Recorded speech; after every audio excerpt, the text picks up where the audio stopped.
Hey everybody, welcome back to my channel. Thanks so much for tuning in. My name is Dana Trupiana, and I cover infamous gangsters every week in a true crime-like format. My show, Mob Times, comes out every Tuesday morning at 10 a.m. Well, it's Tuesday, it's 10 a.m., so here I am. If you're new here, welcome. If you've been here before, you guys already know how much I love and appreciate you, and I appreciate all your support, and I don't care how many times somebody tells me, I am not going to stop telling you every single episode. I have to, sit on my hands because I raised my chair up, so I'm a little higher, so my hands are getting caught in the camera, and it's making it defocus, and it's really bad. So we are on part 2 of Albert Anastasia, and honestly, I did not get through half of what I wanted to get through in part 1. So we're gonna try to power through some information on this episode, because by the time I was done filming the other day, first of all, it was 5 o'clock in the morning. Second of all, I was on the 13th slide of information out of 45 slides. And I'm telling you, these slides that have the information, it is packed. It's not like a script, but it's just like, okay, make sure you say this and this and this. Like, he was born in this year, and I have to, see that and make sure that it gets said. And it's just 13 out of 49 is really bad when I had 2 hours of films done. So I'm just I'm screwed if I go at that same pace. So we are going to just power through. We're gonna really fast. And I apologize if my camera keeps going in and out of focus. I don't know what to do with my hands, okay? It's a real problem. Okay, so let's not get into any life updates or anything. Let's just go get into this, okay? So when we ended episode 1, we were talking about Anastasia being given the position of figuring out how to take Dewey out. I had told you about how Dewey had caught wind that his murder was being talked about, the idea was being tossed around, and he begrudgingly accepted a bodyguard because he heard that there was a $25,000 bounty on his head. So now he's walking around, he has a bodyguard. Now, Anastasia, being the clever little murderer he is given the task to figure out how to kill Dewey and not bring the entire mafia down with him. And he is gonna do this to the best of his abilities. Anastasia takes the time and he learns every single thing there is to know about Dewey. He watches him from a distance, and then slowly, he withers his way closer and closer to Dewey. He grabbed one of his sons, and that allowed him to move in a lot closer because a kid, it drags the attention away. Nobody's looking at the father, they're looking at the kid. So he grabs his son, he throws his son on a tricycle, and while his son is riding the tricycle around diverting attention, he is able to get pretty much next to Dewey, and Dewey and his bodyguards never notice his presence. Never once did they notice the man that was standing beside the little kid, the little cute kid that's riding around on his tricycle. And he stood next to Dewey every morning when he came out of his apartment building for 4 consecutive days. So given the fact that Anastasia was able to get so close that he's literally standing next to Dewey every single day for 4 days in a row, watching his every move, and nobody is noticing his presence, he is able to get a shit ton of information about Dewey. He is able to gather that Dewey leaves for work every day around 8 o'clock in the morning. He stops at a pharmacy to use a payphone to make any important calls that need to be made because he doesn't want his wife to hear what he's talking about, and he doesn't want to risk the fact that his phones might be tapped.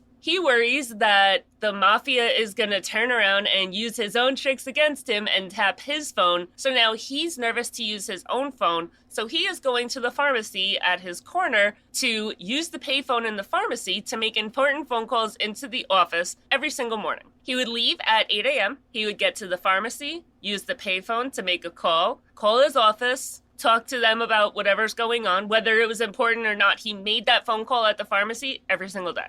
And Anastasia noticed something interesting. He made the phone call from the pharmacy, But he went into the pharmacy to make the phone call, and his bodyguards waited outside. Who knows, maybe the bodyguards were like smoking a cigarette while he was inside making the phone call. They were watching the street. I don't know. They didn't go inside the pharmacy. Dewey went inside the pharmacy by himself, and the bodyguards were outside. So now Anastasia achieves his goal. He wants to devise a plan where he could take out Dewey, and it's not going to come right back on the mafia. It's not going to make prosecutors and everybody turn around and go after the entire mafia. It could look like it could be whoever. He puts together a plan where he is going to enter the drugstore before Dewey or anybody gets there. He is gonna do whatever he's gonna do. He's gonna evade interest. Nobody is gonna be interested at the fact that he is in this pharmacy. Now, as I said, Dewey comes into the pharmacy by himself. His bodyguards wait out on the street. So Anastasia is gonna kill Dewey while he makes his morning phone call. He plans to kill the pharmacist because obviously the pharmacist is going to get a good look at his face and he's going to be able to tell that Anastasia is mafia. There is no hiding the fact that Anastasia is full-blown Italian. He even has like a heavy accent, so the pharmacist is going to know. So he's going to have to take the pharmacist out. This is the 1930s. There's no, surveillance footage or whatever. Pretty easy. So kill Dewey while he's on his morning phone call, kill the pharmacist. And now none of this is going to arouse any interest from the bodyguards that are waiting outside because obviously he has a silencer on the weapon that he's using. So he's able to take out both Dewey and the pharmacist with a silencer. Bodyguards never suspect a thing. They're just sitting around, minding their own business, watching the street. Now Anastasia's plan is to walk out of the pharmacy and just act like any other dude. He's not going to run. He's just going to walk out. The bodyguards won't even pay attention to him because there's nothing that they're worried about. They're not watching out for anything crazy. He just walks out. And by the time he turns the corner, he's going to jump into a getaway car. And then by then, maybe the bodyguards will catch on that, their person that they're watching is dead in that pharmacy. Anastasia feels like this plan is almost foolproof. So now Anastasia brings this plan to the syndicate. And even though everybody involved acknowledges that this is an airtight plan, this will work. There's no question of whether this plan is going to work or not. It will work. But a lot of the syndicate members still remain doubtful.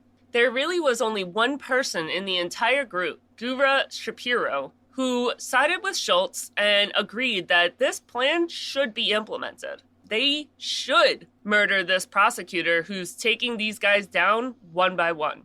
Even if it is a solid plan, and even if all the men know that this needs to be done, the fact that it was Schultz that was taking it to them made the whole syndicate doubt it even more. Schultz was almost unanimously viewed as a cowboy, someone who couldn't be relied on or trusted. And to be honest, they didn't really want Schultz out of the doghouse with Dewey. Like, they wanted Schultz to be on Dewey's radar. I'm gonna go over the whole thing with Schultz, so this is all gonna be put together, so just give me 1 minute. We are gonna go through Schultz. But he had been forced to take a step back from his business interests. And when he was forced to take a step back, his interests had been divided among the men sitting in that room. So these guys are literally profiting from Schultz not being able to carry out his business the way that he normally does. So these guys don't want to give Schultz his business back. They want to continue making the extra money that they're making from Schultz not being able to complete his business the way that he usually does. So yeah, they all want Dewey gone. But do they want to take out Dewey because of Schultz? Do they want to take him out and then give Schultz his business back? No, they don't. And I think that if this was for anybody else in the world, it would have been a whole different situation. But because it's Schultz taking this to them, and because if they take out Dewey, they're going to have to give Schultz his business back, that is making a significant difference in the decision that they make. They gave Schultz the bad news that they were going to rule against him. They were not going to authorize the murder of Dewey. It was too high risk. There were too many consequences from both the government and the general public. It's just a really bad move, and they knew it. When they went to Schultz and told them what their decision was, he blew a freaking head gasket, as they had expected. They expected him to blow a head gasket. He's this, wild cowboy that can't be tamed. No part of them was like, oh yeah, he'll take this like a champ. Like, no, they knew he was gonna lose his shit. So, as they expected, he loses his shit. He walks out of the room, and as he's walking out, he's like, fuck you guys. I don't care what you say, I'm taking out Dewey. As Schultz walked out of the room and said, I'm taking him out, as soon as he walked out of the room, the syndicate decided that Schultz had to go because he couldn't be allowed to enact any plan against Dewey, because if he went off on his own and killed Dewey, whether they told him he could or not, that was still going to blow back against them. So they're like, whatever, if this guy's determined to take Dewey out and that's going to blow back on us, we got to take out Schultz. Emmanuel Mendy Weiss and Charles the Bug Workman, 2 members of Murder Incorporated, found Schultz at the Palace Chop House in Newark, New Jersey on October 24th, 1935. If you didn't infer from the name, the Palace Chop House is a restaurant. He found him hanging out and spending time with his associates, Otto Berman, Abe Landau, and Lulu Rosekrantz. These guys lit up the entire restaurant and shot every single person that was there. Everybody that was there did live. They all got hit multiple times. They did live, and they were all transferred to hospitals, but everybody but Schultz would die shortly after the shooting. So, they lived long enough to make it to the hospital to be pronounced dead there. Schultz was able to hold on to life a little bit longer, and if you watched my Stephanie St. Clair video, you know what happens next. Now, Weiss and Workman are the ones that took out Schultz and his crew. In an effort to get away from the scene, Weiss takes off and he hops into the getaway car driven by Seymour Piggy Schechter, and they freaking left Workman behind. Now, Workman is pissed. He's mad. He just got left behind. The getaway car left him after a murder, and he ends up having to walk all the way back to Brooklyn from New Jersey. That is a 24-mile walk. Today, in a modern-day car with modern-day roads and an Uber or a taxi, it would take 34 minutes to get from one place to the other. And this man was forced to walk it all. That freaking sucks. Now, as anybody who has ever served will tell you, never leave a fallen comrade is one of the top rules of warfare. Everybody knows it. When Workman got back, he filed a grievance with the syndicate because these guys left him behind. They left a fallen comrade, and they left him on his own. He could have gotten arrested. He could have freaking died halfway. There is no telling what could have happened to him. So he's like, yeah, I got beef with the fact that they just left me there. And he files an official grievance. According to Weiss, the reason that he left Workman there is because when he turned back to yell to Workman that they had to leave, Workman was rifling through Schultz's pockets, and he's trying to steal the money out of Schultz's wallet. The hit was over. They had never discussed staying back to try to get money at the crime scene and wasting time to just get money. That's not what this was about. And Weiss is like, yeah, I'm sitting there and I'm screaming at him like, yo, we gotta go. And freaking Workman is sitting there rifling through Schultz's pockets. That is not what this was about. So I was out. I left. I wasn't about to sit around and wait for him to be done putzing around and fucking wasting time. I'm out. According to Workman, he wasn't rifling through Schultz's pockets. He turned back because he saw that Schultz wasn't dead yet, and he turned back so that he could finish the job. Now, Workman is so mad. He can't just keep working with Weiss. That's not an option. He's pissed, and he is not getting it over it anytime soon. So Buchalter, Louis Lepke Buchalter, he sends Workman to Florida for a vacation. He's like, all right, listen, take a vacation, cool down, rent a yacht, get some honeys, do what you gotta do, re-freaking-lax, my dude. We'll work it out, just you go, you have a good time, we'll take care of it. Eventually, Workman was arrested for vagrancy in Brighton Beach, which pretty much was just a bullshit charge to get him in jail so that they could put together the real case that they were building against him. They charged Workman with the murder of Dutch Schultz, for which he would be found guilty and spend 23 years in prison. I don't know what proof they used against him. I don't know how they proved that it was him, but I would imagine it had something to do with the fact that he was left behind at the scene. And to be perfectly honest, I can't even say like, oh, well, if he was rifling through Dutch Schultz's pockets, then they should have, like, no. You do not leave somebody at the scene, bro. It doesn't matter what they're doing. You don't go without them. Weiss would also later be found guilty. Again, in 1 minute, we're going to go over it. This is all so closely associated, so there's things that we're going to be jumping back and forth for the next few minutes, but Weiss is also going to be found guilty of something, and he is also going to go to jail for murder. So there really is no pretty ending for any of these guys. So as I've mentioned a few times, I talked a lot about Dutch Schultz in my video about Stephanie St. Clair. So if you haven't seen that episode, you really should go take a look and see how Dutch Schultz was all wrapped up with her. And I'm not going to talk about that in this video. There's a lot of separate stuff that had to do with Stephanie St. Clair and Dutch Schultz together, but I've even got like 2 whole chapters named for Schultz in there. So if you don't feel like watching the whole Stephanie St. Clair episode, maybe just go watch and skip to the chapters in the description and skip right to see what's going on with Schultz and see his whole background and everything. But I'm not going to go back over that here because I did go over that in a previous episode. So aside from her, because she really had nothing to do with his death, she didn't order it, she had nothing to do with it. So aside from Stephanie St. Clair, now we're stepping back to when Schultz approached Anastasia and he tells him he wants to kill Dewey.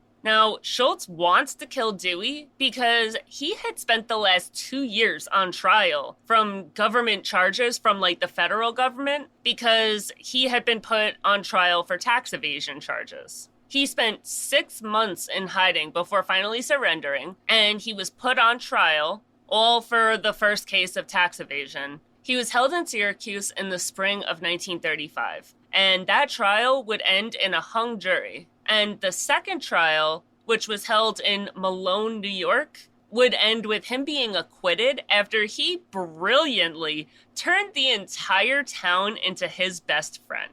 Malone, New York is a small, sleepy town in upstate New York, which made it super easy for Schultz to go in and become friendly with pretty much everybody in the entire town. He went into Malone and he spent thousands of dollars and threw crazy block parties. He would send gifts to the kids that were in the hospitals. He would hand out money if anybody needed anything. Everybody in Malone viewed Dutch Schultz as the most charitable, friendly, benevolent person to walk this earth ever. It was no surprise, after all the work he had put in turning everybody in Malone into his friends, that when it came time to put a jury together in this very small town, his hard work paid off, and he was acquitted. When the jury read the verdict of not guilty, the judge replied, "It will be apparent to all who have followed the evidence of this case that you have reached a verdict based not on the evidence, but on some other reason. And that other reason is they liked him."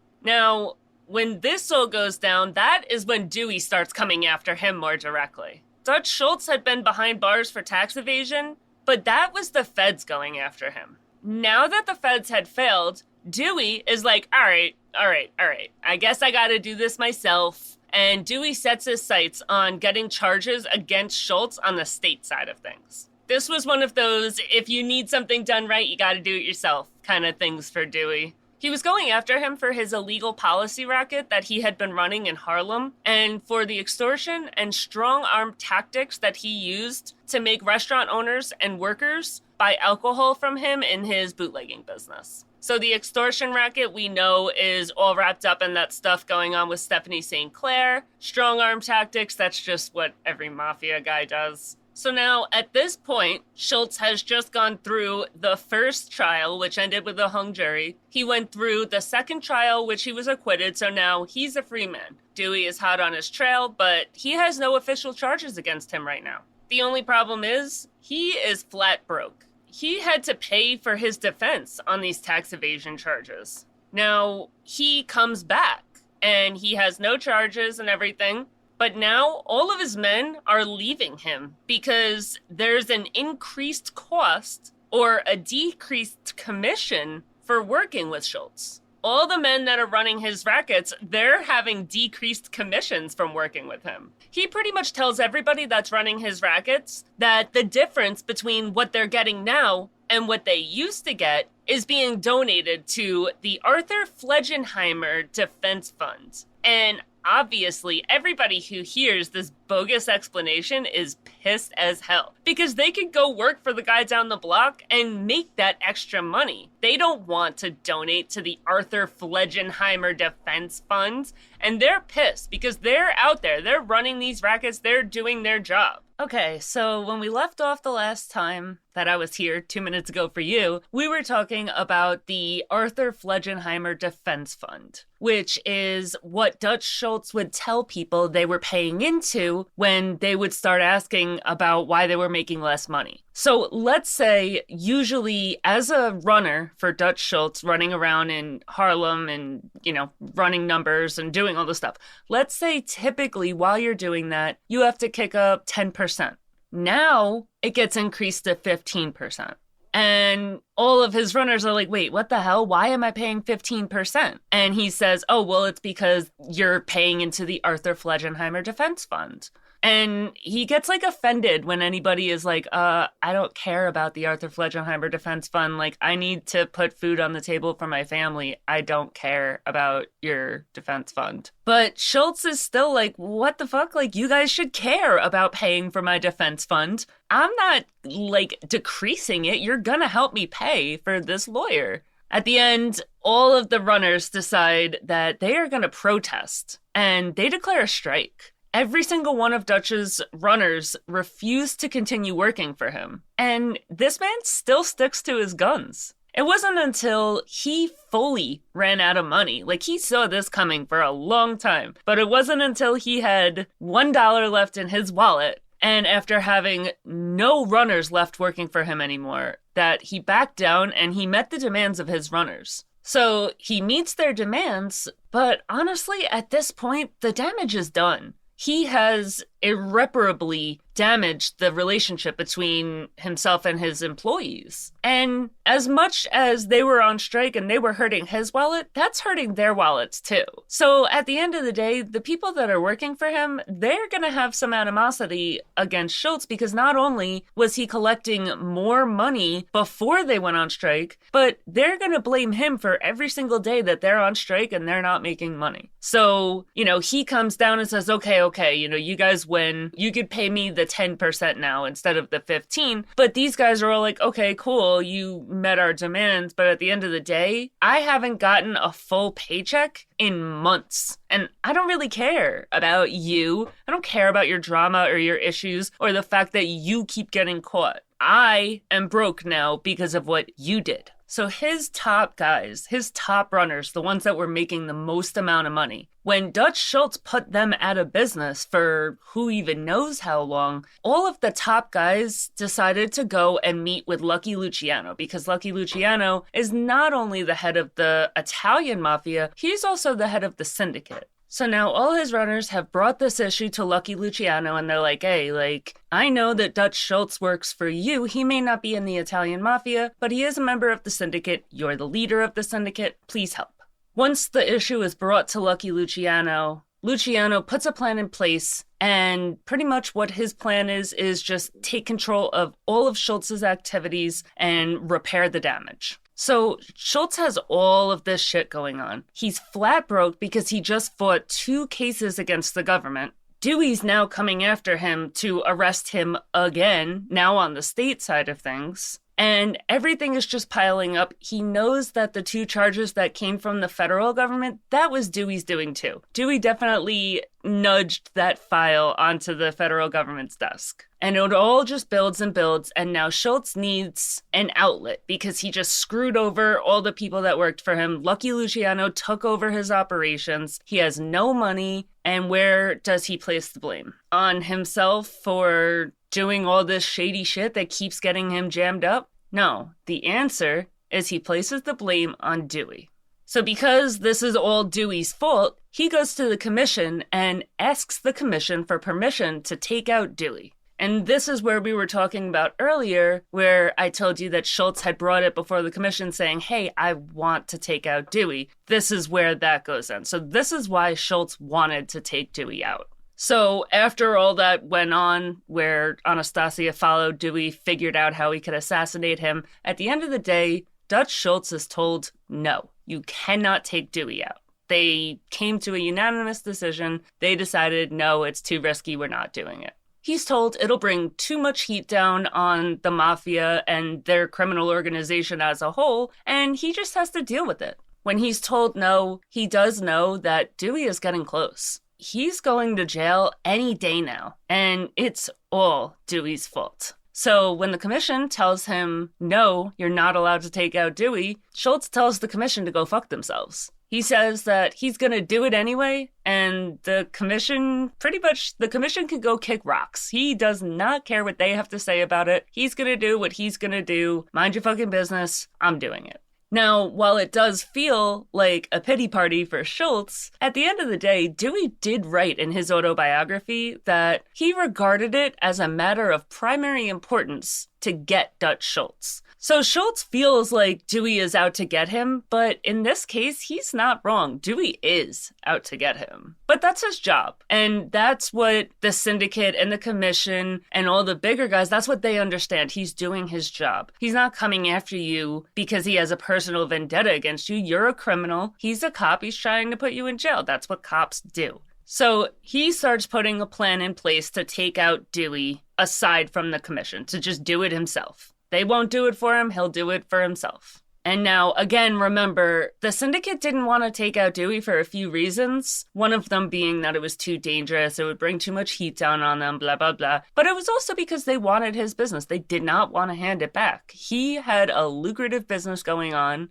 and they had been handed the keys to the kingdom, and they didn't want to give the keys back. So when the syndicate gets word, like, okay, this is serious, he really is going to take out Dewey. Like, this is not a drill. He's going to do it. And when he does it, it's going to come back on us. Even if we told him no and he went and did it anyway, it's coming back on us, and we're not going to let that happen. On October 23rd, 1935, Schultz was at the Palace Chop House, and he's just like chilling with the boys. They're just hanging out. Nothing's awry. They don't know that there's any threat that's against their lives. He gets up and goes to the bathroom, and that's when Mendy Weiss and Charles the Bug Workman walk in and take out the entire place. We've already gone through this, so I'm not going to go through the whole thing again, but in the end, Arthur Flegenheimer, aka Dutch Schultz, Otto Berman, Abe Landau, and Lulu Rosekrantz are all killed. As he lay dying, Workman turned around,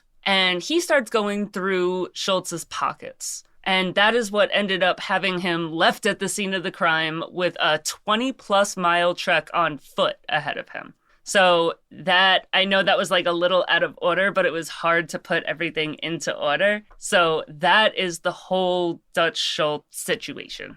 So Dutch Schultz is dead. Let's move on from him. Now we've got Louis Lepke Buchalter. So let's talk about Buchalter a little bit and some of the crimes that had him ending up where he ended up.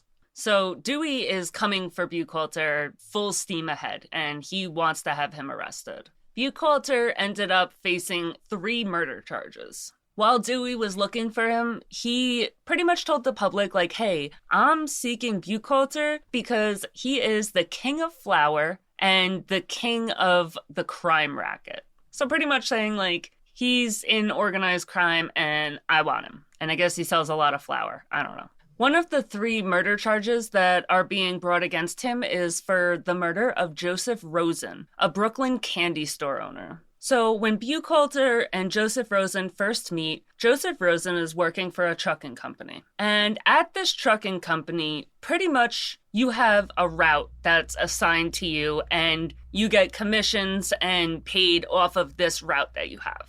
Now, Buchalter, he has a union, and his union comes in and takes over the truck union that Rosen is working for. So Rosen has a route, he's working for a truck union. Buchalter has a union, and his union takes over the truck union that Rosen is working for. And Buchalter ended up putting Rosen out of business when he ordered a truck stoppage to Pennsylvania, which is pretty much all the business that Rosen had brought into the company. In other words, if Buchalter stops the routes that go to Pennsylvania, he's effectively forcing Rosen out of the trucking company. So now Buchalter pretty much exiles Rosen from this trucking company, and I don't know how long he had been working there, but obviously this is how he puts food on the table. And just coming in and kicking him out of the business and making him have no way to make money to support his family, that's going to cause a little anger. And I mean, anybody that's ever owned a company will tell you that sometimes you're going to make people unhappy. But the problem is that Buchalter does not exactly operate under the guise of the law. So he has to try to make as many people happy as possible. So now, because Buchalter has to try his best not to piss off people, because as soon as you piss people off, the first thing they're going to do is go jump on the witness stand. So Buchalter is trying not to piss off Rosen. So after he forced him out of the company, Buchalter got Rosen a job at a competitor's company because he's like, all right, listen, I'm sorry that I took away your income source. Here, go work for the competitor. And literally got him a job at this competitor's company. The problem is, this job only lasted for about 8 months before he got fired by the competitor. And that led to him being unemployed for 16 months.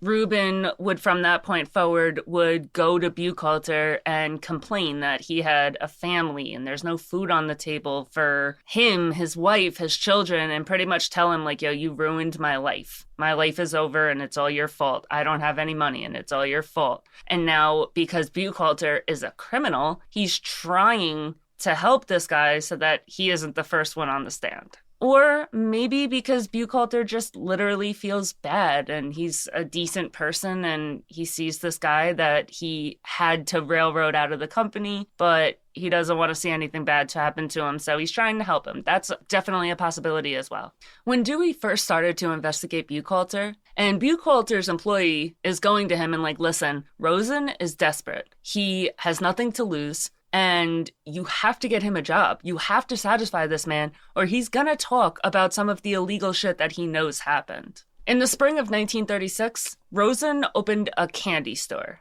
Presumably, it was fully financed by Buchalter. In June of 1936, apparently Rosen was going around Brownsville and he's like shooting his mouth off, telling everybody in town that he's gonna go to Dewey's office himself. And he's going to tell Dewey all this shit about Buchalter. And his reasoning is that Buchalter stepped in and he got him fired from the original job. He got him this other job, but it didn't last. They were against him. He couldn't make it there. Buchalter gave him this candy store to shut him up, but the candy store is doing very badly. He's not making any money there, and it's all Buchalter's fault. So now Max Rubin, an executive board member and a really important person in the union, Local number 4, was kind of like a go-between between Buchalter and Rosen, because Rosen is popping his mouth off, he's talking all this shit. Rosen's not going straight to Buchalter. Buchalter is way too important of a human being to be dealing with this bullshit.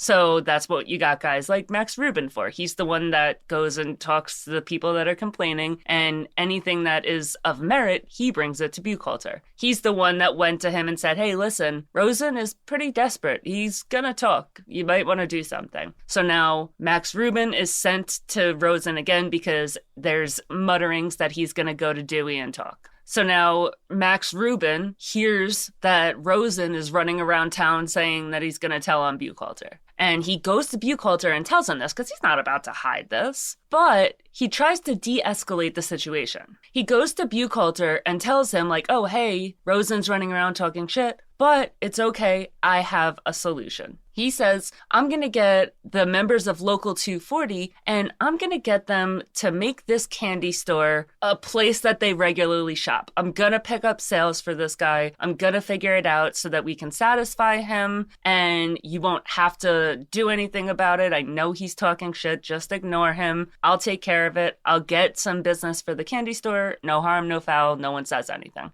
So Buchalter is like, all right, bet. Like, I don't really care. Do what you got to do. Just make sure Rosen shuts the fuck up because he does not want to see what's going to happen if he opens his mouth. Like, keeps telling people he's going to go to Dewey. That would be a very bad decision. If he does it, things are not going to be good for him or his family or his little kids. Fuck them kids. Fuck that wife. We're taking them all out. Like, don't let me find out this man is sitting in Dewey's office. Do something about it before I have to do something about it. So Max Rubin does this. He goes to local 240. He tells his guys, like, hey, go to this candy store. It's a really good place. Go spend money there. Go support our people. And business starts to pick up for Rosen. But now we come to July of 1936, and Rosen is once again walking around Brownsville, popping his mouth off, saying that he's going to Dewey's office and he's going to testify against Buchalter. And this time, Buchalter hears this, brings Rosen in, and Rosen has the balls to say it right to Buchalter's face. Like, yeah, fuck you, I'm gonna go testify against you. You're fucking me over. It's your fault that my life is terrible, so I'm gonna tell on you. So Buchalter is like, I bet, got it. I hear your complaints. I understand what you're saying.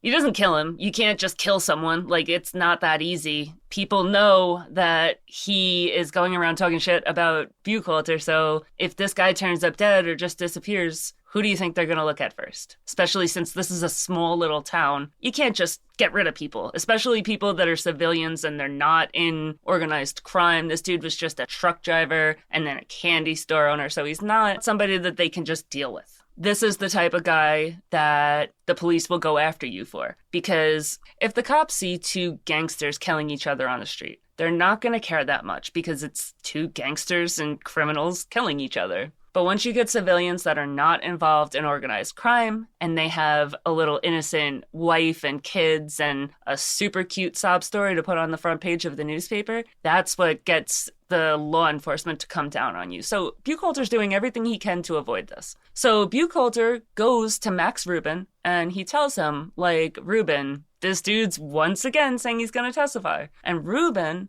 is like, bro, don't worry. He's just upset. He doesn't mean it. Like, calm down. He says dumb shit. He's a dumb human being. Ignore him. I'll handle it. I will take care of this. Don't worry. Don't freak out. It's fine. Now, Rosen's daughter. So now Rosen, I get confused with the Rosen and Rubin, so I don't know if you're getting confused. Max Rubin is the one that works for Buchalter. Rosen is the one who was a truck driver, got fired. Now his life is terrible. He has a candy store, doesn't make any money. He's going to tell on Buchalter. So now Rosen, the truck driver, his daughter, Sylvia Rosen Greenspan, goes to Max Rubin, who works for Buchalter, and she's like, hey, I need you to do me a favor. I need you to visit my dad. He's in a very bad place. He's depressed. He's not doing well mentally. Can you please, please, please just go to him? Talk to him. See if there's any way you can help. Calm him down. Just do something, please. I'm begging you. So Max Rubin receives that, and he's like, yeah, this is actually a really good opportunity. I'll go there. I'll talk to him. I'll straighten it out. I'll see if I can calm him down. Maybe we can just squash this whole thing. Before he goes to talk to Rosen, Buchalter hands Rubin $200,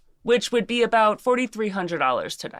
And he tells him, give this money to Rosen. And now $4,300, this amount of money is a lot back then. Like, you hand someone $200, you're setting them up for a while. So Buchalter tells Max Rubin, give this $200 to Rosen and tell Rosen to stay out of town for a while. I have this investigation going on with Dewey. I don't need him popping his mouth off around town. Take the money, take your family, and go stay out of town for a while. And this is a pretty big sign that Buchalter is now feeling Dewey on his tail. He feels that charges are about to be brought up against him, and he's scared of Dewey. So he is trying to remove Rosen from the situation and just get him out of town. He doesn't want him dead, but take your family and go somewhere and stay there. And stay away until I tell you you can come back. And pretty much he plans to tell him to come back when the investigation with Dewey is done.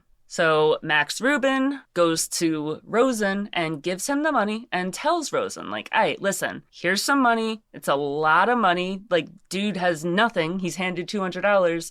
It's a lot of money that he's handed. And he's like, if I give you this, can you shut the fuck up? Can you go away and stay away and stop making me have to deal with you so often? And Rosen, with the prospect of having this money, is like, oh, hell yes, I will leave. I will go visit my son. He's in Reading, Pennsylvania. I'll take my family. I'm outie. You won't hear from me. I'm sorry to have caused you problems.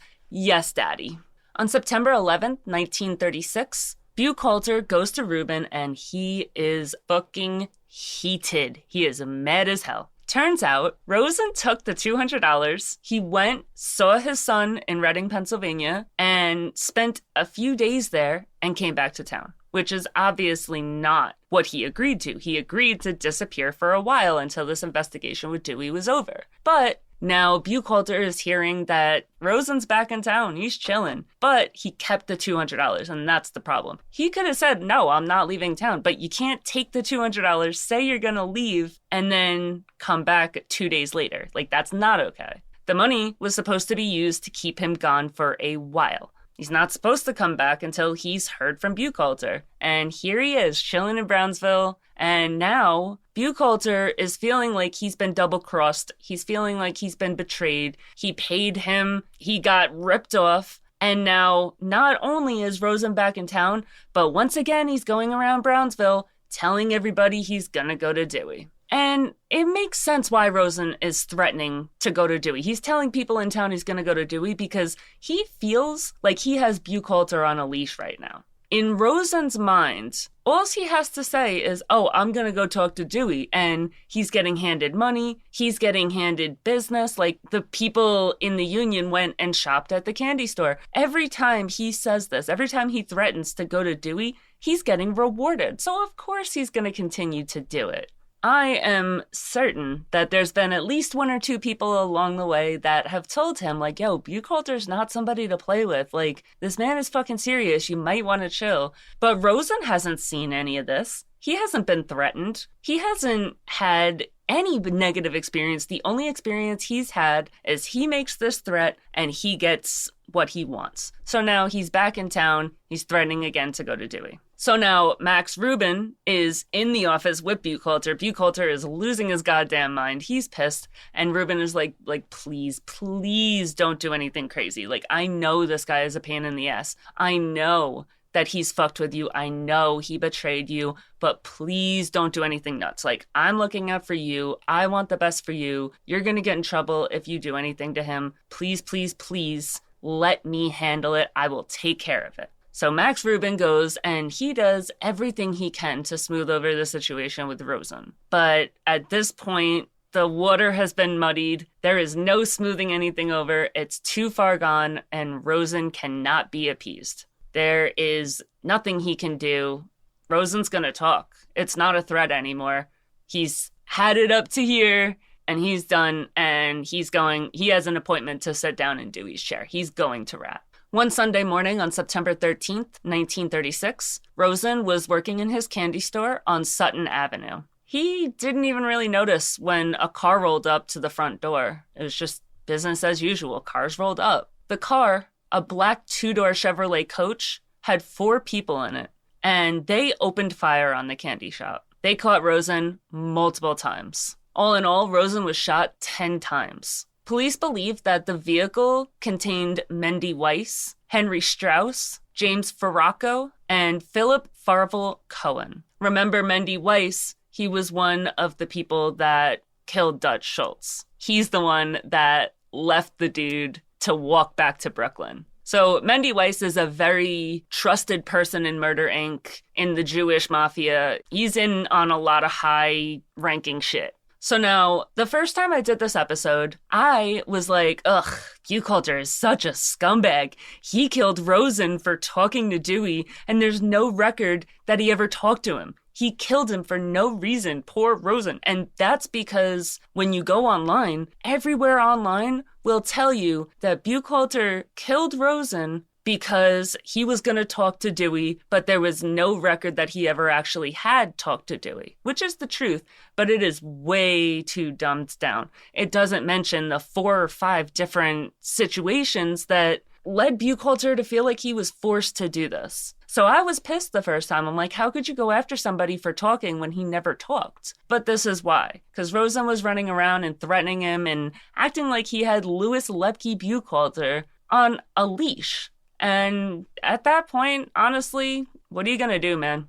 He asked for it. If you didn't know that going up against, like, one of the best friends of Lucky Luciano and Albert Anastasia was a bad idea, maybe Darwinism came into play here. I'm just saying, Darwinism might have had a role in this murder. Even after he ran his mouth off and made promises that he was gonna rat on Buchalter, Buchalter gave him not one, not two, but 3 chances to shut the fuck up. He opened a business for him. He sent people to that business when it wasn't garnering revenue. He paid him money to go away and stay somewhere for a while. And this man still goes on to say that he's gonna rat and gets to the point of saying, there's nothing you can do at this point, I'm gonna rat. So to Rosen, good frickin' riddance, man. So now that's only one of the 3 murders that Buchalter is being pursued by Dewey for. So now we know the background on why he killed Rosen. Because if you look on Google, it's, oh, he killed this civilian. There was just a tiny little threat. No, that's why. That was some serious shit. And Buchalter had every reason to do this. So now Buchalter is on the run because he has 3 pending murder charges against him. And while he's on the run, Anastasia keeps Buchalter in hiding. On November 8th, 1936, Buchalter was convicted with Gura Shapiro for violating federal antitrust laws in the rabbit skin fur industry, which definitely has an impact on how I feel about Buchalter, because if you watch my videos, you know I am the biggest animal lover that exists. So to see somebody that is torturing animals because rabbit fur, oh my God. And then to violate antitrust laws in that industry means that you're doing worse than the industry standard, which is terrible. But on the other hand, I want to say, like, oh, the poor rabbits. And that's how I feel. It really is.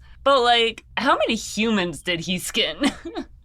I kind of care more about the rabbits, but that's just because I'm a piece of shit and I care way more about animals than I do about people. So maybe my viewpoint is not one to be trusted because I'm way more upset about the rabbits. So Buchalter and Gura Shapiro, they were each given a 2-year prison sentence, but these guys knew that the second that Dewey got them inside, he would just drop as many charges as he could on them, and they would end up getting the electric chair. So this isn't just a 2-year sentence. This is 2 years while Dewey puts together a case that as they're walking out of this 2 years, they get locked up and they get the electric chair. They know what's coming for them.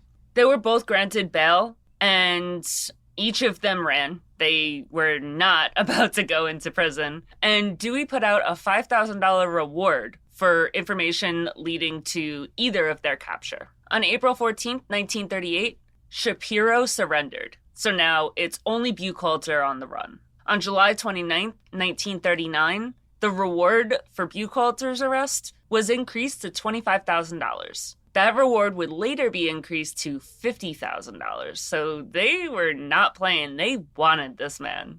Dewey went public and he told the media about Buchalter's body count. He told the media about Murder, Inc. He is doing everything he can to turn the public against the mafia because when you're on the run, you rely on the people around you. First of all, on people keeping their mouth shut. If you go to a gas station and somebody sees you at the gas station and you're on the top 10 most wanted by the FBI, if they think you're this glorious gangster, they're not going to call it in. But if they hate you, if they know about your body count, how many people you've killed, that you helped to create Murder, Inc., which has hundreds of bodies on it, they're a lot more likely to call the cops and say, hey, I saw Buchalter at the gas station, and then the police know to search the perimeter. Buchalter had Walter Winchell, a radio broadcaster that was well known in New York, negotiate a surrender on his behalf to J. Edgar Hoover. So now Walter is going back and forth with J. Edgar Hoover. He's negotiating on his behalf, but during negotiations, all of a sudden, Buchalter disappeared and stopped contacting everybody. And that made Hoover tell Winchell to put it on the radio that he has instructed his officers to shoot Buchalter on sight. So Once Buchalter disappears, Hoover is like, all right, let's get the message out to him. I don't want him alive anymore. I want his dead body. I want his head. And that was just to try to like scare Buchalter out of hiding, because at this point, he went missing, negotiations have ceased, and he's kind of resorting to whatever tactic it takes. Buchalter had one person outside of Anastasia and Winchell left in the world that he trusted. Only one. His name was Moe Dimples, a Saratoga numbers man who had been friends with him since he was a kid. Like, they had been tight forever. Dimples went to Buchalter, and he's like, hey, bro, like, I got good news. This is so awesome. If you surrender to Hoover, the feds are not going to turn you over to Dewey. So you can just do your federal time, and then they're not going to allow Dewey to touch you. You do your federal time, you get out, Dewey goes away. He is not a problem anymore. Now, this is huge news. Buchalter knew that he was going to go in for 2 years. He was going to get additional charges put on him, and he would serve about 15 years for the charges that he had on the federal side. He knows that. But a stint in federal prison is nothing. He could do 15 years with his freaking eyes closed, with his hands tied behind his back. It is no big deal to do 15 years of federal prison time. Nothing. Especially for a man in his position of power at that time. Think like Bernie Madoff prison, okay? This man is not going to prison. You ever see Goodfellas where they're having like that feast? That's the kind of prison he's looking at if he gets federal time. It was the charges on the side of the state that he had been worried about. Dewey was coming after him for murder. The state is where he could catch the electric chair. The federal government is just coming after him for fur stuff and like tax stuff. It was no big deal what the federal government was coming after him. Dewey was the one that was coming after him for violent crimes. Dewey was the only one that was in a position to try to give him the electric chair. So once Moe Dimples comes to him and he's like, hey, if you go do your federal time, they'll agree to just do the federal and not allow Dewey to prosecute. When Buchalter hears this, he is excited to say the least. Despite Anastasia absolutely begging on his knees not to do it, Buchalter surrendered himself on August 24th, 1939, and he surrendered himself directly to J. Edgar Hoover in front of a hotel in Manhattan.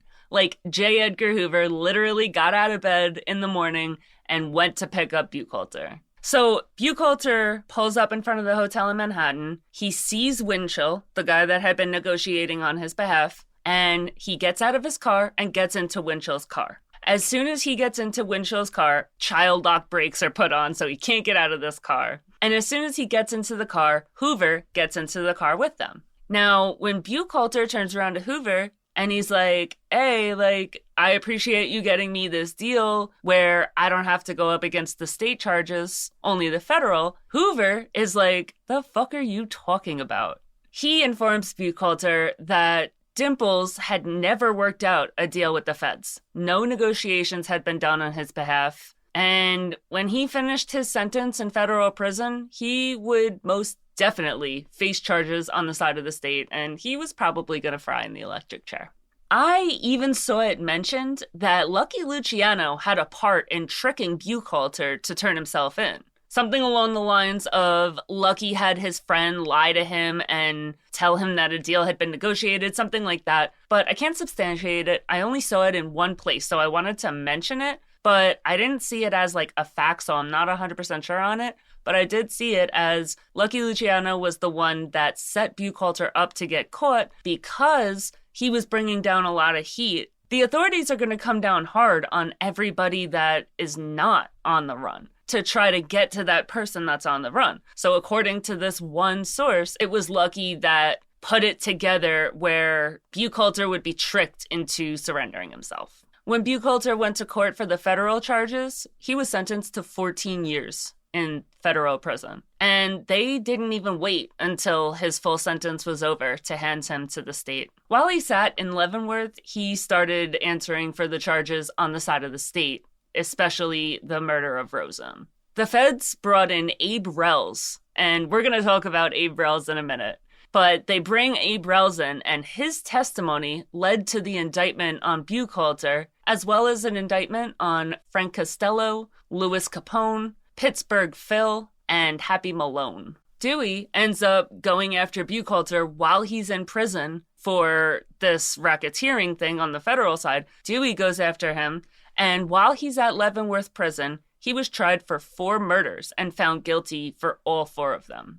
New York State took custody of him from the federal government, and he was moved to Sing Sing Prison on January 21st, 1944. Although Buchalter repeatedly pled for mercy, his pleas were rejected, and on March 4th, 1944, Louis Lepke Buchalter was executed in the electric chair at Sing Sing Prison. And that's wild because he got sentenced on January 21st, 1944. He was killed March 4th, 1944. Not even 2 full months went by. There was no appeals process. It was just one judge, one jury that said, yeah, you're guilty, and he was dead. That was it. He had no final words. 2 other members of Murder Incorporated were also executed minutes before Buchalter, so he got to see that happened before he died. So that is the wonderful story of Louis Lepke Buchalter. And I'm going through, I wanted to do Dutch Schultz, I wanted to do Louis Lepke Buchalter, because they're all a part of Anastasia's story. Without telling these separate stories, because I haven't done episodes on them. I can't say, oh, I did an episode on Dutch Schultz, go watch. I need to tell you who these guys are and how they're connected to be able to tell you about Albert Anastasia, honestly. Especially because Louis Lepke Buchalter helped Anastasia form Murder, Inc. And a lot of the charges that he went down for and was in the electric chair for, they were also being levied against Anastasia. And we're going to talk about that when we go over Abe Reles in a minute. But that all is very intertwined with Anastasia. In 1936, Luciano was imprisoned for compulsory prostitution for 30 to 50 years. Now, Luciano, I have done an episode on, and I can refer you to, if you want to know why he was put in prison for prostitution for 30 to 50 years, pretty much a life sentence, you could go check that out on my Lucky Luciano video. I'll link it in the description. Compulsory prostitution just means that instead of being a pimp for prostitutes, he was pimping the prostitutes against their will. So there's prostitution where girls go to him and they're like, hey, I want to be a prostitute, get me paid. And he manages them. And then there's compulsory prostitution where he snatches girls off the streets and starts human trafficking bitches. Obviously, compulsory prostitution is way worse. And if you go watch the Lucky Luciano video, I go in detail into how they actually got him on these charges. It sounds like it probably wasn't even something he did, but most of the people go away for the one thing they didn't do. And the federal government doesn't care if you actually did that one thing, because they're putting you away in their eyes for everything else you've ever done. And now he's sitting in prison and he's like, fuck, I'm done. For 30 to 50 years, I'm done. I'm never going to take a breath of fresh air again a day in my life. I will never be free again. I'm done. However, the United States would soon get involved with a war that we now know as World War II. And Luciano was able to negotiate a deal with the U.S. Navy where he would help them with their war efforts, and in exchange, he would have a commutation of his sentence. And again, this is something I go very in-depth into in my Lucky Luciano video. While Luciano was in prison, Anastasia was his main point of contact, and he was the one outside doing all of his bidding for him. He would help with any missions that needed to be completed to help with the government, and that would help to get Luciano's sentence commuted. He would ensure that no dock worker strikes would ever happen during the war. If they were about to happen, Anastasia was going to shut that shit down, because everything staying under control was the only way that Luciano had any chance of getting out of prison in his life.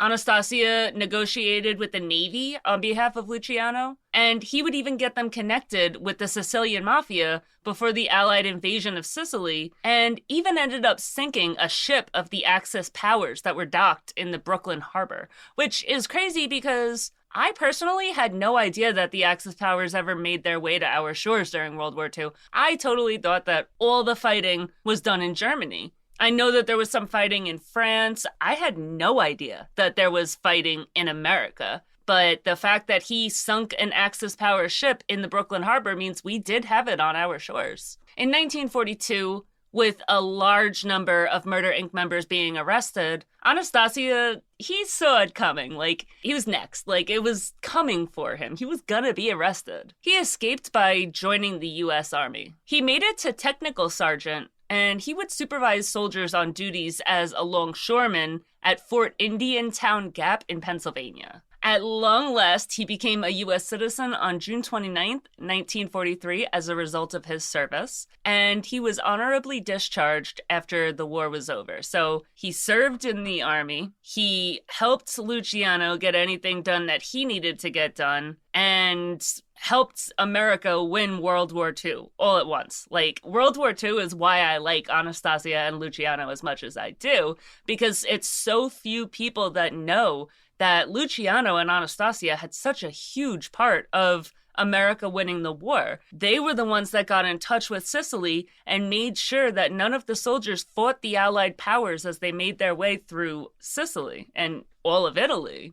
And that led to the Americans only having to fight the armies on the other side. They didn't have to fight the civilians, which was a huge, huge thing, because that's where a lot of people lose. I mean, look at the Ukraine right now. Most of the soldiers are just like citizens who picked up a weapon. And that's what would have been happening in Italy at the time. But because Anastasia and Luciano were able to put the Navy in touch with the people who led Italy and Sicily, who were mafia members, it helped pave the way through, and they only had to fight the Axis armies, not the citizens. The fact that he became a U.S. citizen is huge for Anastasia because he had spent a long time trying to become a citizen. He applied for citizenship on March 2nd, 1929, and he finally got somewhere when he was issued a certificate of registry on June 19th, 1931. So 2 years later, he was finally issued a certificate of registry. However, they found the records that he had been arrested 5 times before filing his application for registry, and that's a pretty big deal because he had stated under oath that he had never been arrested or subject to a criminal or civil prosecution. So in other words, when they found these arrest records,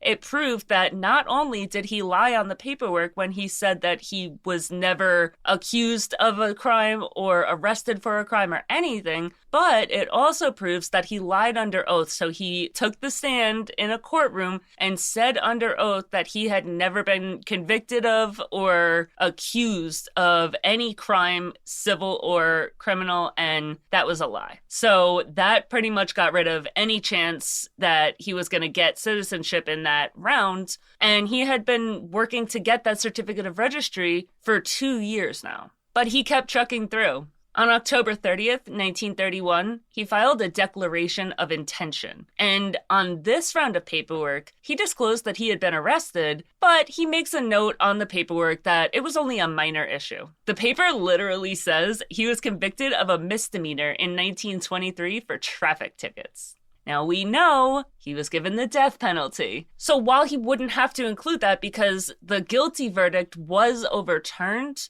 that was still him being under investigation for a crime.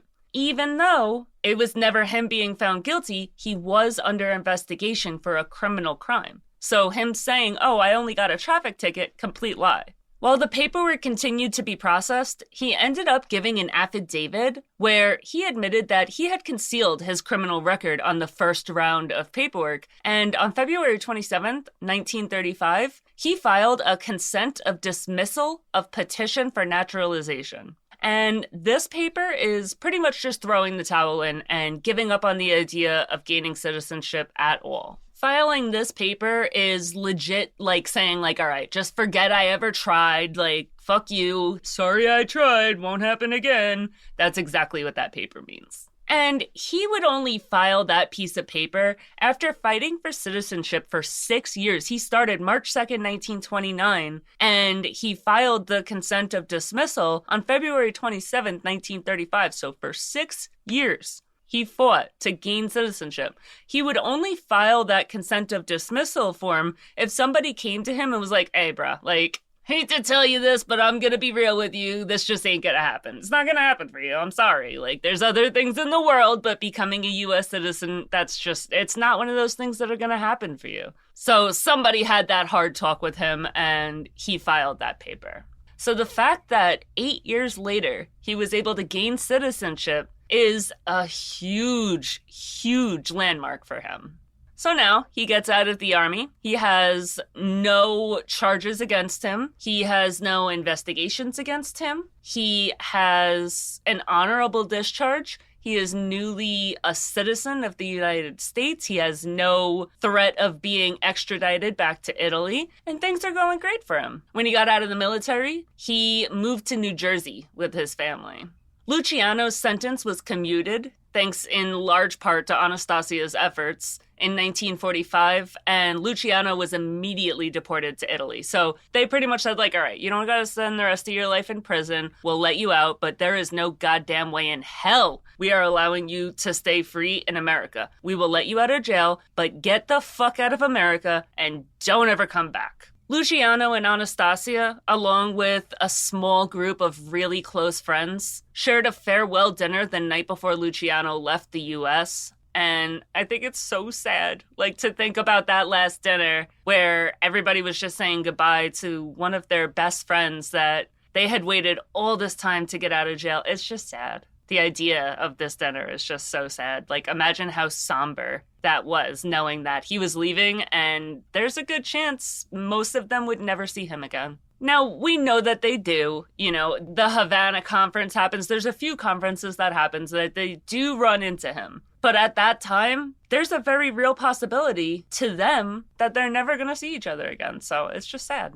Some of the hits that were ordered by Anastasia would gain new attention for him. They would gain national headlines, and it would cause some serious problems down the road. Moshe Morris Diamond, a Teamsters union official in Brooklyn, ended up standing in the way of Buchalter's garment district control. So Anastasia ordered him killed. And obviously, this is at the time where Buchalter is alive. Now, as I said in the beginning, I'm going to be jumping around on the timeline because I just have things where they belong. So, like, right now, that Moshe Morris Diamond, that murder happened while Buchalter was alive. So he was in the way of Buchalter gaining control of a union. Anastasia wasn't happy about that, so he had Diamond killed. He ordered Jack the Dandy Parisi to pull off the hit against Diamond, and Parisi would later be tried and found not guilty of this murder. And that's not because he wasn't guilty. He was definitely guilty. He got off on a technicality. And when he was found not guilty, while the judge, because the judge always gives like a closing statement to like close court up. So after he was found not guilty, the judge threw in there that he was convinced that Parisi had done the murder. He just couldn't jail him for it. So everybody knew he did it, but there was one little technicality. It's like, picture evidence being mishandled and your fingerprint is proven to be on it because there was a break in the chain of custody. They couldn't do anything, but it was loud and clear to everybody involved that it was Parisi that killed him. Diamond was a 53-year-old high-ranking union member of Teamsters Local 138, International Brotherhood of Teamsters and Chauffeurs, and AFL Association, and he was an immigrant from Poland. He immigrated 25 years earlier, and he lived with his friend, Joseph Hatfield. He was shot 5 times on the street, less than 1 block from his home. So he got up in the morning, he got ready to go to work, he got in the car, he got a block down the road, headed for the subway at 6:10 in the morning. And while he's at the stop sign at the end of his street, 4 men drove up in a maroon-colored sedan. One got out of the car, fired 5 shots, and hit him with every single one of those shots in the upper body. So the person that shot, which we know is Parisi, has very good aim, because if you shoot 5 shots and you're aiming center mass, so chest, face, head, anywhere, and you hit 5 times, that's some damn good aim. Parisi hit him 5 times, hopped back in the car, and they took off, leaving Diamond's body at the corner. Diamond did not die right then and there. They were able to get him to a hospital, but he died an hour later at the hospital. Immediately following this murder, police believed that it was carried out by a fellow union member who were pissed that he had testified on behalf of Dewey. Now, when this comes out in the newspapers, because the next day they're like, oh shit, Diamond died, and they announced, like, well, people think that it's because he had testified for Dewey, and we think it was another union member. And as soon as that newspaper article comes out, New York officials immediately come out and they deny that he had ever been a witness or so much as talked to Dewey. But since the rumor was strong enough to make it to the newspaper that he had talked to Dewey, I'm guessing that that had a very, very big part of why this hit was carried out. Because even if he was standing in the way of Buchalter's control of a union, that usually isn't a reason to kill somebody. But knowing that somebody's about to sit down with Dewey, that is a reason to kill somebody. So more than likely, the FBI chalked it up to, oh, he was in the way of business. No, he was about to rat, and that's why they took him out. Peter Panto, an activist with the ILA, which the ILA is International Longshoremen Association, so it's the union for the longshoremen. So Peter Panto is an activist for the ILA. And he is organizing union chapters, and they're fighting for democratic reforms. Pretty much what he wants is he wants a better life for the workers in the ILA union. And he would not be intimidated by threats. At the time, Anastasia is not president of the union yet. He's just there. The president of the ILA was currently Joe Ryan. Anastasia was the head of the ILA Local 1814, but not the president of the ILA just yet. It's like brigades in the army, okay? So like you have a brigade, and then under that you have a battalion, and then under the battalion you have companies, and it's the same thing here. So here you have the ILA at the very top. And then under the ILA, you have individual unions. Anastasia was leading Local 1814, so it's one of the individual unions. But the ILA as a whole has a president, and he does become the president of the ILA later, but he is not at this time. The murder of Peter Panto was never officially solved, but everybody knows it was Anastasia. Like, it's common knowledge. Now, after he died, they went looking into who Peter Panto was and why somebody would want to have him killed. While they're looking into him, it appears that he had close ties with an organization that had split off from the ILA.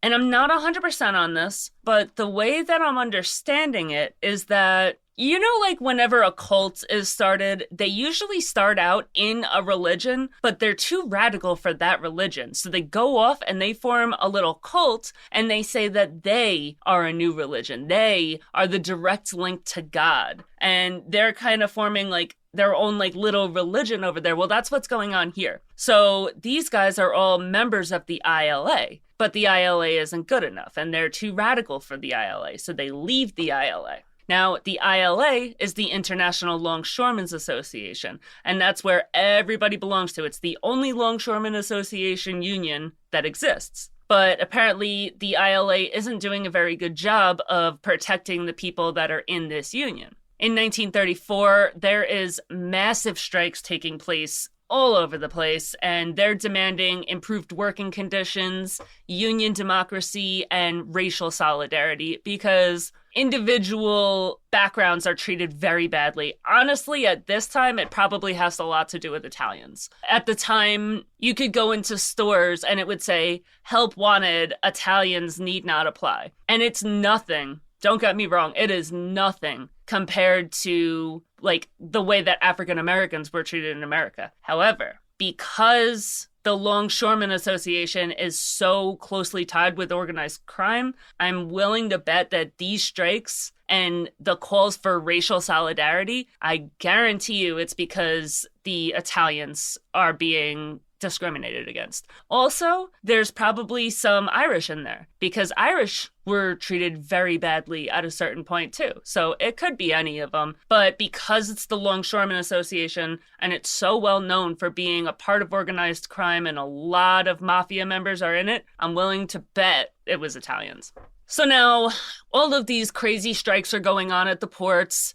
Everybody has an issue, and the ILA is failing to listen. And because the ILA isn't listening, a man named Harry Bridges comes out, and he is like, yeah, fuck this. Like, if the ILA is not going to listen, why are we in the ILA? Like, let's be out of here. So he leaves, and he splits off, and he forms his own little religion. And he forms the ILWU, or the International Longshoremen and Warehouse Union. The ILWU took every single local of the ILA's Pacific Coast District and switched them over to the ILWU.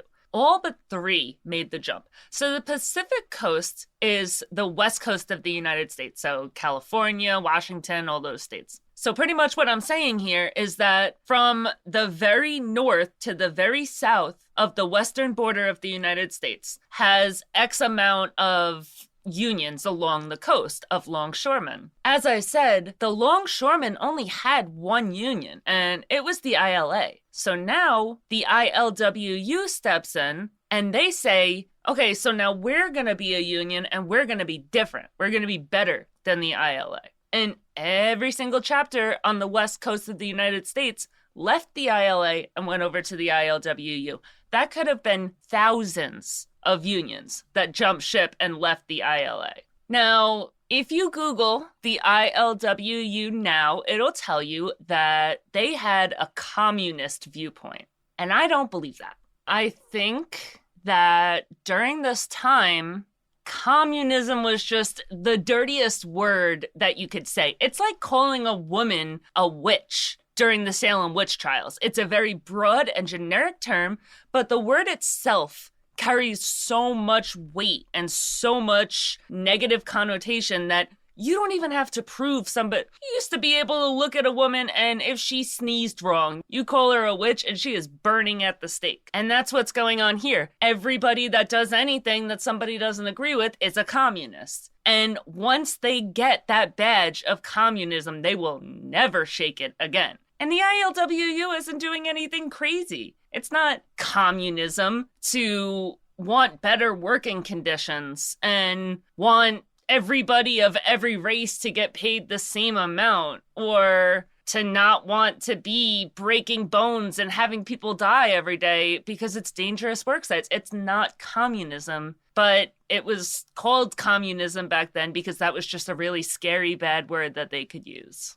It just seems like this Harry Bridges that formed the ILWU, he's fighting against the wild shit that is going on at the shores. To start, the way that the ILA hired people, it's kind of the way that undocumented immigrants used to be hired in the 90s. I don't know if they still do it, but I know it went on in the 90s. That they would go to a specific location and there would be people that needed jobs completed, and they would show up in the morning and they would choose, okay, you, and you get in the truck. I'll pay you $100 a day. And that's how everybody got their work for the day. That means that you could show up to this location every single day for weeks or months and not get chosen and not make any money and not feed your family. And the way that they justified it for modern day, like in the 90s, was, well, they are undocumented. They don't have a license. They can't work legally in the United States. And that's true.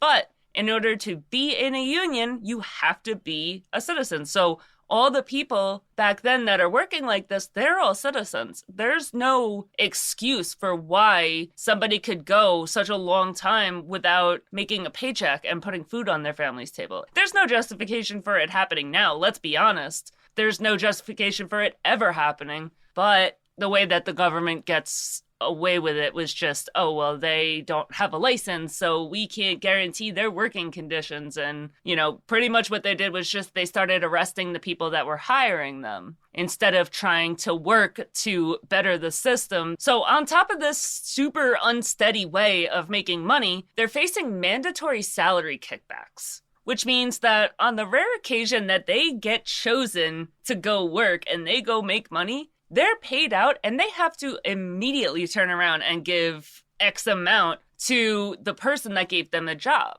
Let's say the job pays $100 for the day. You have to now get that $100 handed to you, turn around and give 20 of it to the person that hired you as a thank you for hiring you.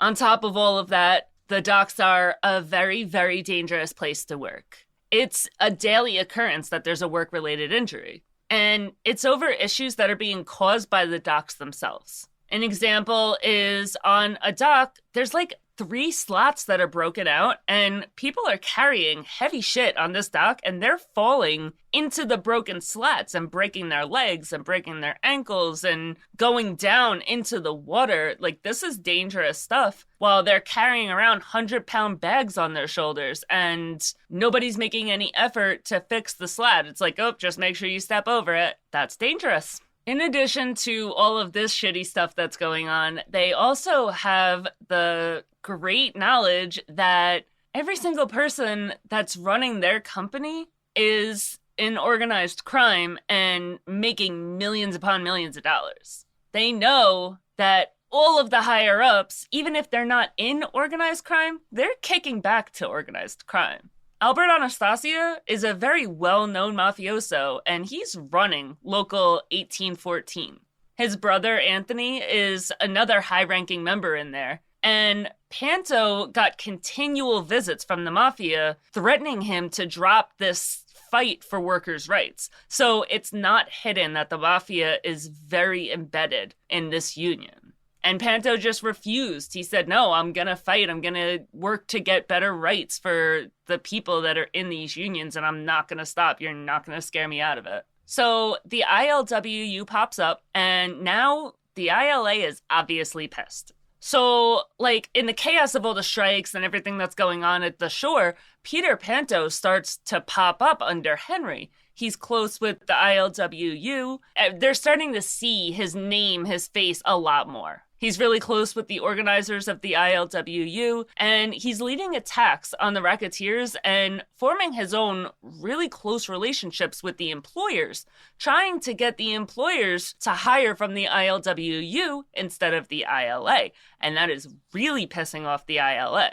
Like, okay, yeah, they know that the ILWU exists, but at this point, it's shitty enough that it exists. They took a lot of their unions and their workers, so they're pissed that the ILWU exists in the first place. But until you get to the point that employers are choosing not to hire the ILA and instead choosing to hire the ILWU, it doesn't really mean shit. The ILWU doesn't mean anything. They're not dangerous. They're not a threat. They're not thought of as anything. It's just a way that they lost a lot of their employees. But look at the way they treat their employees. They'll replace them. They're not worried about them. But now you get into the territory of these jobs that hire the unions to get their jobs done, you know, taking off the merchandise from the boats. Now, the boats that are coming in, these boats are choosing to hire the ILWU instead of the ILA because they have Peter Panto, who's getting closer with the people who are hiring. So now that is why Peter Panto is such a problem for the ILA. He's not just creating these unions that are pretty much fake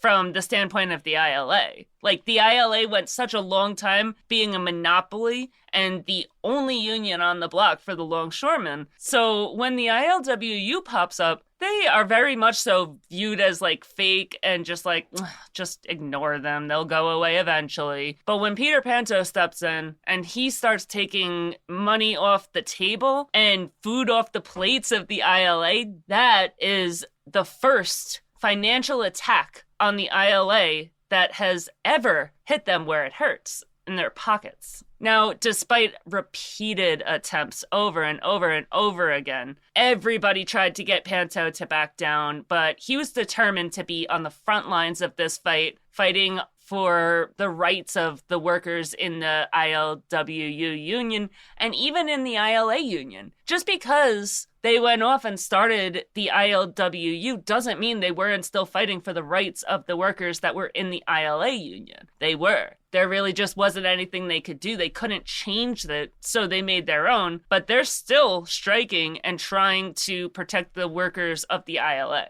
After being repeatedly begged and warned and pleaded with everything over and over and over again, and Panto is continuing to ignore it despite constant and repeated attempts to make him back down, make him surrender, make him get off the front lines of this fight. Panto continued to fight on the front lines And on Friday, July 14th, 1939, Panto left his apartment on his way to an appointment with a couple of men. He went missing and he was never seen alive again. His body was found on a farm in Lyndhurst, New Jersey on January 29th, 1941, when Abe Reles led the FBI directly to his grave. In the article announcing that they had found Peter Panto's body, they named suspects as Albert Anastasio. He had definitely switched his name by now to Anastasia, but they just did not give a fuck. They also listed Emmanuel Mendy Weiss and James Dizzy Ferraccio, associates of Louis Lepke Buchalter, racketeer chieftain. Weiss and Ferraccio are also listed as being wanted for first-degree murder charges in the slaying of Joseph Rosen, the candy shop owner that we talked about earlier that got killed. So, once again, I know I've said it multiple times, but I'm sorry for being all over the place in terms of a timeline here. I'm telling you about how people died, and then I'm telling you stories about when they were alive. So I wanted Dutch Schultz, all of his information to be kept together. I wanted all of Louis Lepke Buchalter's information to be kept together. I wanted the ILA to be kept together. So it's kind of impossible to put it into numerical order because it doesn't flow. So instead of going through a timeline where I was like, okay, on this date, this happened, this date, this happened, and then I'm going through 3-4 different topics, but I'm going according to the date, I just cut it up, and I'm just trying to let you guys know who's alive and who's not alive anymore at the point that I'm talking about at that moment. So let me know if you guys are super confused or if this is a bad way to do it, because this is not the way I usually do it. Typically, I will just go through the timeline, and I don't care if I'm jumping from 3 or 4 different topics, but for this one, there's so much information that I needed to narrow it down and lump it in by subject. So Peter Panto was buried in an unmarked grave at St. Charles Cemetery, and they did this because they were really concerned that Albert Anastasia or some of his men or some people that may be unhappy with what he did when he was alive were going to desecrate Panto's resting place. So they gave him an unmarked grave, regardless of all the assistance and help and amazing things he did for workers on the Longshoremen's Union, and he gave his life for it. But he was given an unmarked grave so some dirtbags wouldn't fuck with it. Like, I don't like that. I also don't think that Anastasia would have done that because, like, yeah, Anastasia liked killing people, but I don't see any stories about him, like, chopping up bodies and doing weird shit with it. Like, usually when you see people that have body counts this high, you hear crazy shit that they do with the bodies. Think about Roy DeMeo. Think about Kuklinski. Think about Mad Sam. They all do nasty, weird shit with the bodies. But that's not Albert Anastasia. His body count is probably higher than all 3 of theirs. And I don't hear anywhere that he's, like, going around and slashing shit up. So I think it's more about the kill. I don't think that he would have gone after Peter Panto's resting place. Maybe. I don't know. Maybe if it became, like, a meeting place for people that were striking against his union, maybe. But I just personally don't see it. I don't think he would have done that. But the fuck do I know? In February of 2022, the John D. Calandra Italian-American Institute of Queens College, CUNY, issued a plea to the public to help finance an official resting place for Panto with a headstone. The listed cost of this was $7,450, and I couldn't find any information on if it was ever done. I just saw the plea for help with costs, but yeah, I don't like that this guy doesn't have a marked grave. That's messed up. Especially, like, he was killed in a brutal way. I don't know. I just don't like it. On the other hand, it's not like his death came out of nowhere. He knew it was coming. He was really close friends with a man named Emil Camarata. Camarata was the vice president of the ILA, and he was super, super close with Vincent Mangano. And it was the relationship between Mangano and Camarata that led Mangano and his family to controlling the Manhattan and Brooklyn waterfronts. This is during the time that Mangano is in power. He's the boss of the family. So the relationship between Mangano and Camarata, it's solid. So when Mangano is hearing whispers that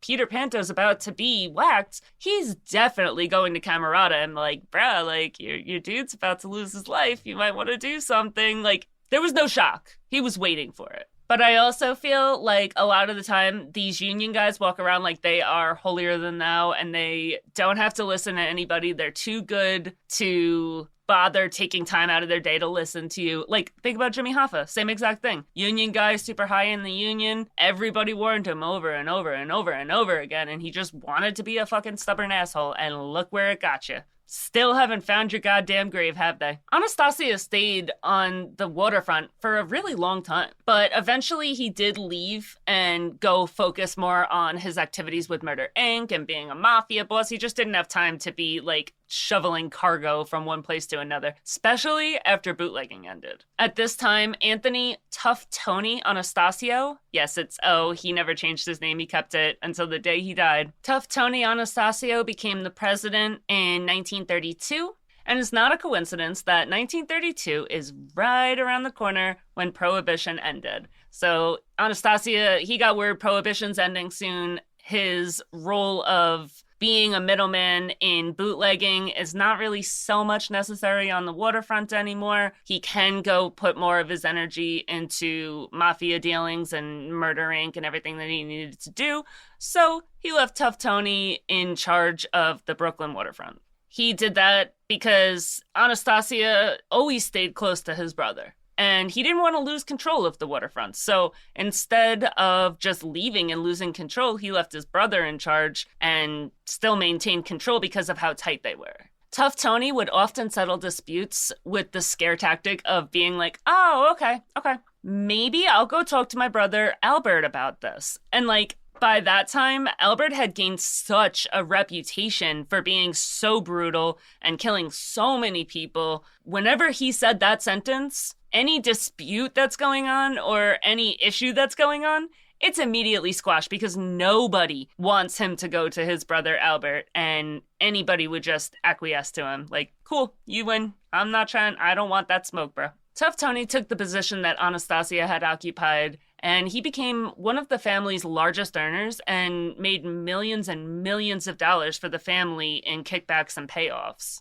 He did all of this while making no effort whatsoever to conceal his mafia ties, and he made it clear the entire time that if people wondered where they had heard his last name, like, oh, your last name sounds familiar. Not exactly, I can't put a T to it, but it sounds familiar, that Albert Anastasia was in fact his brother, and they were in fact close, and Albert would in fact kill for him. Okay, so let's get into the last issue we're going to go over for this episode, and then we're going to wrap it up, and then next episode will be the last one on Albert Anastasia. It'll close it up, because this one is very long already, okay? I know this is going to be like a 2-hour-long video, so we're going to wrap it up. We are going to talk about Abe Reles. Abe Reles was a talent scout in Brooklyn, and he had been sending men to Murder Inc. for 10 years. When he was arrested, it was a very real possibility that he was going to get the electric chair, and he did not want it. In order to evade the death penalty, he agreed to testify against Murder Inc. members. 7 members of Murder Incorporated were convicted of murders that they had committed while working under Murder Inc., and that's all from Reles, and Reles knew a whole lot more than that. He had information that would implicate Albert Anastasia in the murders of Morris Diamond and Peter Panto, so Anastasia put a $100,000 contract on his head. Now, remember, he put a $100,000 hit on his head, but this is in 1944. If Anastasia had put a hit on Abe Reles today, and it had the same value as the $100,000 that he put in 1944, he would have to put a contract for $1.7 million on Abe Reles' head. So, you could tell by the amount that this means a lot. Abe Reles can do some serious freaking damage. That boy is dangerous, and Anastasia wants him. And it's not just for him either. He has a lot of information that can take down a lot of people. I mentioned before, Abe Reles has information that could take down Frank Costello, all the Jewish members of Murder Inc., probably even Lucky Luciano himself. Reles was the one that had implicated Buchalter on the 4 murders, and that was how Buchalter was proven guilty. And this day, today, I'm talking the day that all of this goes down, Abe Reles was scheduled to testify against Albert Anastasia in court. and to swear under oath that Anastasia had committed all these murders and had a part in the murders of Morris Diamond and Peter Panto. If Abe Reles took one step onto that stand, Anastasia could kiss his freedom goodbye for the rest of his life. He would have been put to death. His testimony also led to Louis Capone and Mendy Weiss being found guilty in the murder of Joseph Rosen, the candy store owner that I talked about before. So he's just out here taking people down everywhere he can. He is giving no fucks about all the people that he is putting on death row. Anthony Romeo, a Murder Inc. member who had been arrested and questioned about Panto's murder, so he's wrapped up in that kind of stuff as well, was also killed at Anastasia's request. His body was found in Delaware with signs of a beating and just a few bullet holes in it. And that's yet another body that Abe Reles can tie to Anastasia. Louis Lepke Buchalter, Capone, and Weiss were all put to death in Sing Sing prison on March 4th, 1944. Frank the Dasher Abendando, Harry Happy Malone, and Harry Pittsburgh Phil Strauss all had been found guilty of the murder of George Rudnick. And Martin Bugsy Goldstein had been found guilty of the murder of Irving Piggy Feinstein. Pittsburgh Phil Strauss was also guilty on this one as well. All 7 men were executed in prison, thanks in no small part to Abe Reles and his testimony. Now, Reles is testifying. He's having people put to death. There's super important people that he's testifying against. So this man is being watched like a hawk. He has armed guards around him 24/7. Despite the fact that he had armed guards everywhere, was being watched like a hawk, and was about to go on trial to put Albert Anastasia in jail that day. He was found 42 feet below the window of the hotel room where 6 policemen were supposed to be protecting him. A grand jury would later find that this was an accident, but officials believed that it was a murder. And obviously it was a murder. Don't be stupid. However, they did find 2 bedsheets tied together and lashed to a heating duct. So this little moron took 2 bedsheets, tied them together, took a piece of wire, tied the wire to the bedsheets, and then tied the wire to a heating duct in the hotel. The wire that had been tying everything together, a piece of that wire was found next to Reles' body. If it wasn't murder, it looks like Reles put together a little contraption and he tried to escape the room so that he didn't have to testify against Anastasia. And this little contraption that he put together would have been able to support 130 pounds, but fat ass was 160 pounds and it did not support him. And he plunged to his death. He's not really fat, I'm just joking. He fell. It couldn't support him. After Reles died, charges against Anastasia for the murder of Morris Diamond and Peter Panto were withdrawn. So literally they were about to have him on the electric chair and they had nothing when Reles died. Okay, that is where I'm going to stop and I'm going to finish the rest of the episode in part 3. Thanks so much for watching. I appreciate every single one of you that made it to the end of this episode. I know it's a long one, so if you made it all the way here, I know that you actually enjoy it, so thank you so much. Please don't forget to like, share, subscribe, follow, comment, do all the things, and I'll see you next week. Bye.